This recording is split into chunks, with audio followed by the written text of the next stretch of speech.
இன்னைக்கு நம்ம பார்க்க போகிறது ஒரு சூப்பரான டேஸ்டான லெக் பீஸ் பிரியாணி தான் செய்ய போகிறோம். இதுக்கு ஜீரக சம்பா அரிசி வச்சு ஒரு 1/2 கிலோ அளவுக்கு அரிசி வச்சுட்டு நம்ம செய்ய போகிறோம். வாங்க இது எப்படி ஈஸியாகவும் நல்ல டேஸ்டாகவும் ரொம்ப ஈஸியாக செஞ்சிடலாம். இந்த பிரியாணி எப்படி செய்யலான்றதை வீடியோக்குள்ளே போய் பார்க்கலாம். பாருங்க, இப்போ நம்ம சம்மர் ஆஃபரா என்னடா இன்னும் அம்மா கொடுக்கலன்னு நினைச்சிட்டு இருப்பீங்க. இப்போ நம்ம சம்மர் ஆஃபரா கொடுக்க போறோம். எதுக்காகன்னா, நிறைய வீட்டுக்கு நம்ம கெஸ்டாவும் போவோம். நம்ம வீட்டுக்கு நிறைய கெஸ்ட் வருவாங்க. அந்த நேரத்துல பிள்ளைங்களும் நம்ம வீட்டுல லீவ் விட்டுருவாங்க. அதுக்கப்புறம் வீட்டுல இருப்பாங்க. அந்த நேரத்துல எல்லார் வீட்லயுமே செலவு கூடுதலாகும். செலவு கூட இருக்கும் போது நமக்கு மசாலாவும் சரி, எல்லா சத்து மாவு வெரைட்டிஸ் எல்லாமே நிறைய வாங்குற மாதிரி இருக்கும். பிள்ளைங்களுக்குலாம் நிறைய ஹெல்த்தியானதா செஞ்சு கொடுக்குற மாதிரி இருக்கும். அந்த மாதிரி நேரத்தில் நம்ம இந்த ஆஃபர் கொடுக்கும்போது உங்களுக்கு யூஸ்ஃபுல்லா இருக்கும் அப்படிங்கிறதுக்காக தான் இப்போ நான் சம்மர் ஆஃபர் போட்டிருக்கேன். பாருங்க, 700 ரூபாய்க்கு மேல வாங்குறவங்களுக்கு 5% டிஸ்கவுண்ட்டும், 1500 ரூபாய்க்கு மேல வாங்குறவங்களுக்கு 10% டிஸ்கவுண்ட்டும், 3000க்கு மேல வாங்குறவங்களுக்கு 20% டிஸ்கவுண்ட்டும், அதுக்கப்புறம் 5000க்கு மேல வாங்குறவங்களுக்கு 30% டிஸ்கவுண்ட்டும் இருக்கும். நம்ம இவ்வளவு ஆஃபர் இது வரைக்கும் நம்ம கொடுத்ததே கிடையாது. இந்த சம்மர் ஆஃபர் உங்க எல்லாருக்குமே நல்லா யூஸ்ஃபுல்லா இருக்கும்னு நான் நினைக்கிறேன். இந்த மாதிரி கொடுக்குற டைம்ல நீங்க நிறைய ஒரு ஹெல்த்தியான ப்ராடக்ட் எல்லாம் நீங்க வாங்கி நீங்க சாப்பிட்டு பாருங்க. பசங்க எல்லாம் நல்லா ஹெல்த்தியாவும் இருப்பாங்க. உடம்புக்கு நல்லா குளுக்குளுன்னு இருக்கும். உங்களுக்கும் மனசும் குளுக்குளுன்னு ஆயிருக்கும். கண்டிப்பா கண்டிப்பா இந்த நேரத்துல நீங்க இதை யூஸ் பண்ணி பாருங்க. எல்லாருக்குமே இந்த ஆஃபர் நல்லா பிடிச்சிருக்கும்னு நினைக்கிறேன்.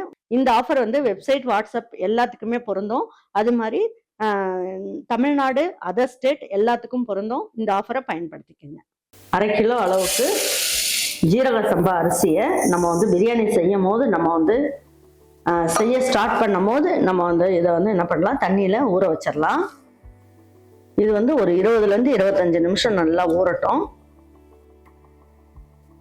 பாருங்க, இப்போ நம்ம என்ன பண்ணுவோம், இந்த சிக்கன் நல்லா உரைக்கிறதுக்காக இதில் ஒரு 1/4 ஸ்பூனோட கம்மியாக உப்பு சேர்த்துக்கலாம். பாருங்க, இதுலேயே 1/4 ஸ்பூனோட கம்மியாக, அதாவது குட்டி ஸ்பூன் தான் இது. இதில் 1/4 ஸ்பூனோட கம்மியாக ரெட் சில்லி பவுடர் கொஞ்சமாக சேர்த்துக்குவோம். இதுலேயே நம்ம காஷ்மீரி சில்லி பவுடர் இருக்கு இல்லையா, அந்த காஷ்மீரி சில்லி பவுடரை இந்த குட்டி ஸ்பூனில் 1 ஸ்பூன் அளவுக்கு சேர்த்துக்கலாம். கொஞ்சமாக ஒரு 1/4 ஸ்பூனோட கம்மியாக மஞ்சள் தூளும் இதில் சேர்த்துக்குவோம். சேர்த்துட்டு இது எல்லாத்தையும் நல்லா ஒரு வாட்டி பிரட்டி விட்டுடலாம். இப்போ வாங்க, இப்போ பிரியாணி எப்படி செய்யலாங்கிறத பார்க்கலாம். பாருங்க, இன்னைக்கு 1/2 கிலோ அளவுக்கு பிரியாணி நம்ம செய்ய போறோம் அப்படின்றதுனால, அரிசி போட்டிருக்கோன்றதுனால நல்லா ஒரு 2.5 கட்டி அளவுக்கு பூண்டு, அதாவது ஒரு கை நிறைய இப்படி எடுத்துக்கோங்க. இதுக்கு சரியா இருக்கும் நமக்கு. பாருங்க, இந்த சைஸுக்கு நம்ம இஞ்சி எடுத்துக்கலாம். இதுக்கு நான் என்ன பண்ணியிருக்கேன், காஞ்ச மிளகா இருக்கு இல்லையா, அதாவது பழுத்த காஞ்ச மிளகா வீட்டில் இருந்தது, அதை வேஸ்ட் பண்ண வேண்டாம். நம்ம இதில் போட்டுக்கலாம். சப்போஸ் உங்ககிட்ட பழுத்த மிளகாய் இல்லைன்னா காஞ்ச மிளகாயை தண்ணியில் ஊற வச்சிருங்க. ஊற வச்சுட்டு போட்டுக்கலாம். இந்த மாதிரி ஃப்ரெஷ்ஷாக அரைச்சி செய்யும் போது பிரியாணி நல்ல டேஸ்ட் கிடைக்கும். இப்போ நான் 6 காஞ்ச மிளகாய் எடுத்திருக்கேன். பாருங்க, இப்போ இந்த ஒரு 1/2 கை அளவுக்கு நம்ம சின்ன வெங்காயம் போட்டுக்கலாம். பாருங்க, தக்காளியும் இதுலயே சேர்த்துலாம். ரொம்ப ஈஸியா செஞ்சிடலாம் இந்த பிரியாணி.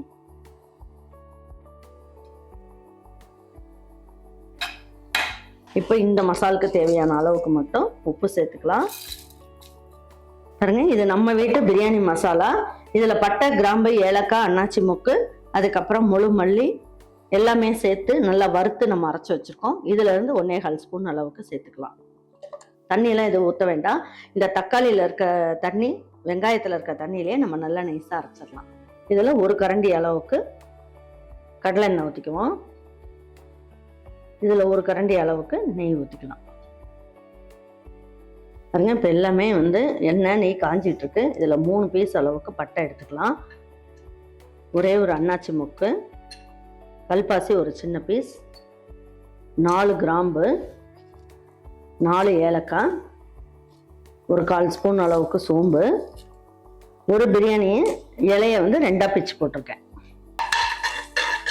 இது எல்லாமே நல்லா வதக்கிக்கலாம். இப்போ இது வதங்கிட்டு இருக்கும் போதே இதில் கொஞ்சமாக புதினா இலை சேர்த்துக்குவோம், கொஞ்சமாக கொத்தமல்லி இலை சேர்த்துக்குவோம். இதை சேர்த்துட்டு இப்போ இந்த டைமில் 2 பெரிய வெங்காயம் கட் பண்ணி வச்சுருக்கேன், இதையும் சேர்த்துக்கலாம். ரொம்ப ஈஸியாக செஞ்சிடலாம் இந்த பிரியாணி. இப்போ வெங்காயத்துக்கு தேவையானது மட்டும் கொஞ்சமாக போட்டுக்கலாம். உப்பு இந்த அளவுக்கு சேர்த்தா போதும். இந்த அளவுக்கு சேர்த்தா போதும். பாருங்க இந்த அளவுக்கு நல்லா வதங்கிடுச்சு பாருங்க. இப்போ எடுத்து வச்சிருக்க அரைச்சி வச்சிருக்க விழுது இதையும் இதிலே சேர்த்துக்கலாம்.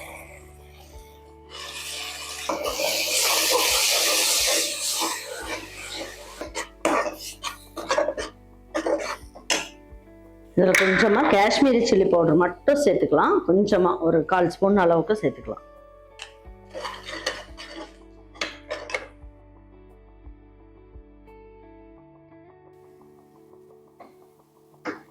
வதக்கும் போதே நம்ம என்ன பண்ணலாம் பாருங்க. இந்த அளவுக்கு நல்லா வதங்கி வந்துருச்சு. எண்ணெயும் பிரிஞ்சு வருது பாருங்க. இந்த மாதிரி இருந்தாலே நல்லா வதங்கிருச்சுன்னு அர்த்தம். இப்போ நம்ம எடுத்து வச்சிருக்க லெக் பீஸ் எல்லாம் ஒவ்வொன்றா எடுத்து போட்டுடலாம்.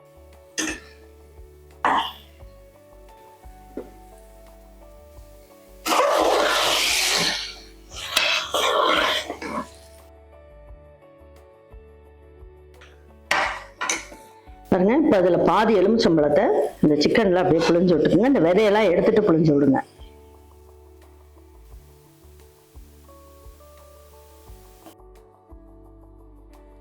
இந்த அளவுக்கு வதக்கினதுக்கு அப்புறம் நம்ம என்ன பண்ணலாம், எடுத்து வச்சிருக்க பாஸ்மதி அரிசி எடுத்து இதுல போட்டுடலாம்.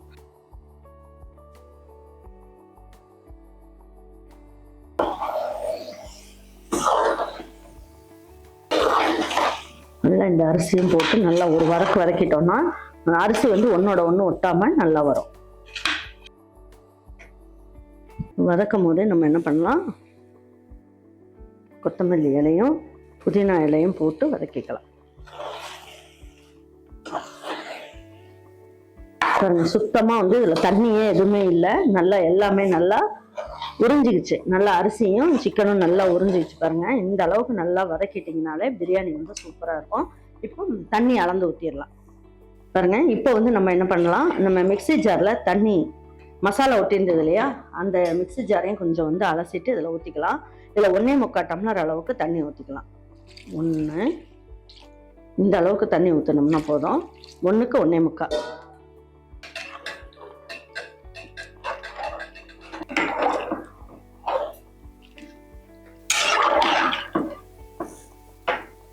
இப்போ குக்கர் மூடி வச்சிடலாம்.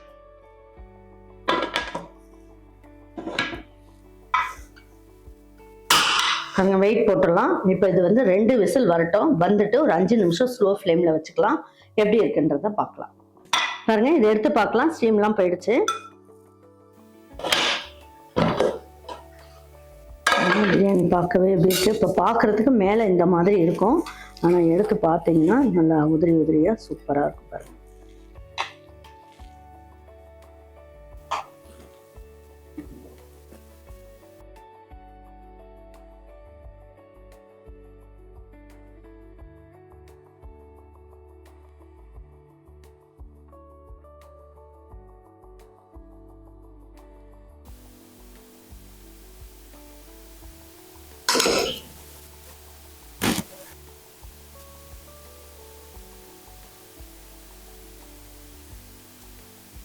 உங்களுக்கு ஜீரக சம்பா அரிசி பாருங்க ஒன்னோட ஒன்று ஒட்டாமல் நல்லா வந்திருக்கு. நல்லா பொடி பொடியாக இருக்கும் அரிசி பார்க்கறதுக்கு. உங்களுக்கு நல்லா பொடி பொடியாக இருக்கும். நல்லா இருக்கும். சாப்பிட்றதுக்குமே ரொம்ப நல்லா அட்டகாசமாக இருக்கும். ஜீரக சம்பா அரிசி பிரியாணி ரொம்ப ஈஸியான முறையில் நம்ம செஞ்சுருக்கோம். கண்டிப்பாக உங்கள் வீட்டில் இருக்கவங்களுக்கு நீங்கள் செஞ்சு கொடுங்க. செஞ்சு கொடுத்துட்டு அவங்களுக்குலாம் பிடிச்சிருந்ததுன்னா லைக் பண்ணுங்கள், ஷேர் பண்ணுங்கள், சப்ஸ்கிரைப் பண்ணுங்கள், மறந்துடாமல் கமெண்ட்ஸ் பண்ணுங்கள். தேங்க்யூ ஃபார் வாட்சிங் ஈரோடு அம்மாச்சி சமையல். தேங்க்யூ.